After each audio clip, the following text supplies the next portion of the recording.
കടം വേണോ? ലോകോത്തര ബ്രാൻഡുകളുടെ എല്ലാ മൊബൈൽ ഫോണുകളും smart T V, smart watch, headset തുടങ്ങിയ എല്ലാ ഗാഡ്ജറ്റുകളും തവണ വ്യവസ്ഥയിൽ സ്വന്തമാക്കൂ. ജ്യോതി മൊബൈൽസ്, ഏരൂർ. അഞ്ചൽ ബ്ലോക്ക് പഞ്ചായത്ത് 2026-27 സാമ്പത്തിക വർഷത്തെ വാർഷിക ബജറ്റ് അവതരിപ്പിച്ചു. 34,26,64,000 രൂപ വരവും 34,64,34,000 രൂപ ചിലവും 37,70,000 രൂപ മിച്ചവും പ്രതീക്ഷിക്കുന്ന ബജറ്റാണ് block panchayat vice president VS Shiju അവതരിപ്പിച്ചത്. ഗ്രാമപഞ്ചായത്തുകളുടെയും ജില്ലാ പഞ്ചായത്തുകളുടെയും ഇടയിലുള്ള കണ്ണിയായി പ്രവർത്തിക്കുന്ന ബ്ലോക്ക് പഞ്ചായത്തുകളുടെ പ്രവർത്തന ശൈലിയിൽ കാലോചിതമായ മാറ്റങ്ങൾ കൊണ്ടുവരേണ്ട സമയം അതിക്രമിച്ചു കഴിഞ്ഞുവെന്ന് പറഞ്ഞുകൊണ്ടായിരുന്നു VS ഷിജു ബജറ്റ് അവതരണം ആരംഭിച്ചത്. ആഴത്തിൽ സ്വാധീനിക്കുകയും ചെയ്യുന്ന തദ്ദേശ സ്വയംഭരണ സ്ഥാപനങ്ങൾ സർക്കാർ ആവിഷ്കരിക്കുന്ന വികസനക്ഷേമ പ്രവർത്തനങ്ങൾ താഴെത്തട്ടിലെത്തിക്കുന്ന ജീവനാഡിയായി പ്രവർത്തിച്ചു വരികയാണ്. സർക്കാർ സേവനങ്ങൾ ജനങ്ങളിൽ എത്തിക്കുന്നതിനും തദ്ദേശ സ്ഥാപനങ്ങൾ വളരെ സ്തുത്യർഹമായ പങ്കാണ് വഹിച്ചു വരുന്നത്. സംസ്ഥാന സർക്കാർ നടപ്പിലാക്കിയ തദ്ദേശ സ്വയംഭരണ സ്ഥാപനങ്ങളുടെ ഏകോപനത്തിലൂടെ ഗ്രാമപഞ്ചായത്തുകൾ, ബ്ലോക്ക് പഞ്ചായത്തുകൾ, ജില്ലാ പഞ്ചായത്ത്, മുനിസിപ്പാലിറ്റികൾ, കോർപ്പറേഷൻ തുടങ്ങിയവയുടെ പ്രവർത്തനങ്ങൾ ഒരു കുടക്കീഴിൽ കൊണ്ടുവരുന്നതിനും ജനങ്ങൾക്ക് സേവനങ്ങൾ കാലതാമസം കൂടാതെ ലഭ്യമാക്കുന്നതിനും സാധിച്ചിട്ടുണ്ട്.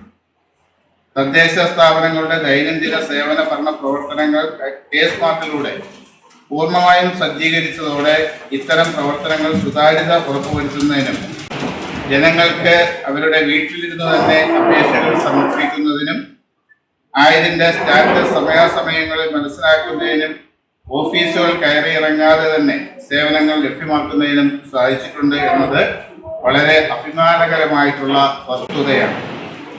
ഗ്രാമപഞ്ചായത്തുകളുടെയും ജില്ലാ പഞ്ചായത്തുകളുടെയും ഇടയിലുള്ള കണ്ണിയായി പ്രവർത്തിക്കുന്ന ബ്ലോക്ക് പഞ്ചായത്തുകളുടെ പ്രവർത്തന ശൈലി കാലോചിതമായ മാറ്റം കൊണ്ടുവരണം എന്നുള്ള ഒരു അഭിപ്രായം കൂടി ഉണ്ട്.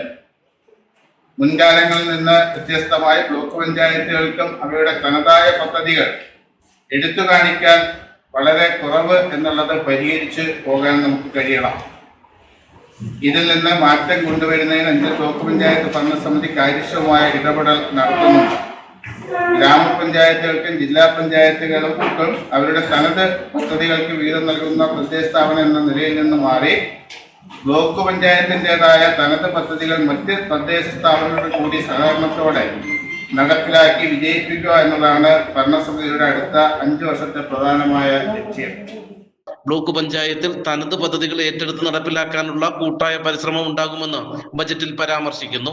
കാർഷിക മേഖലയിൽ വിവിധ പദ്ധതികൾക്കായി 20,80,000 രൂപയും മൃഗസംരക്ഷണ മേഖലയിൽ 94,71,340 രൂപയും പ്രാദേശിക സാമ്പത്തിക വികസനം ലക്ഷ്യമിട്ട് 54,87,220 രൂപയും പട്ടികജാതി വിഭാഗത്തിൽ വിവിധ പദ്ധതികൾക്കായി 3,20,93,000 രൂപയും പട്ടികവർഗ വിഭാഗത്തിനായി 24,84,000 രൂപയും ബജറ്റിൽ വകയിരുത്തിയിട്ടുണ്ട്.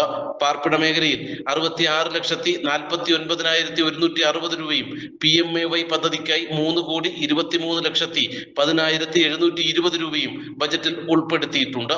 സ്ത്രീകളുടെയും കുട്ടികളുടെയും വികസനത്തിനായി 53,50,000 രൂപയും വയോജന ഭിന്നശേഷി വിഭാഗത്തിനായി 51,98,610 രൂപയും ആരോഗ്യ മേഖലയിൽ കുളത്തൂപ്പുഴ അഞ്ചൽ CHSകളുടെ വികസനത്തിനായി ജനറൽ പ്ലാൻ ഫണ്ടിൽ നിന്നും 55 ലക്ഷം രൂപയും മരുന്നുകൾ വാങ്ങി നൽകുന്നതിനായി 79 ലക്ഷം രൂപയും കെട്ടിടങ്ങളുടെ അറ്റകുറ്റപ്പണികൾക്കായി 6,72,000 രൂപയും ആയുർവേദ ആശുപത്രിയിൽ മരുന്ന് വാങ്ങുന്നതിനായി 25 ലക്ഷം രൂപയും അഞ്ചൽ CHSയിൽ 2ാം നില നിർമ്മിക്കുന്നതിനും അടിസ്ഥാന സൗകര്യങ്ങൾ ഒരുക്കുന്നതിനുമായി 1.5 കോടി രൂപയും കുളത്തൂപ്പുഴ അഞ്ചൽ CHSകളിൽ പാലിയേറ്റീവ് പരിചരണത്തിനായി 25 ലക്ഷം രൂപയും ബജറ്റിൽ വകയിരുത്തിയിട്ടുണ്ട്.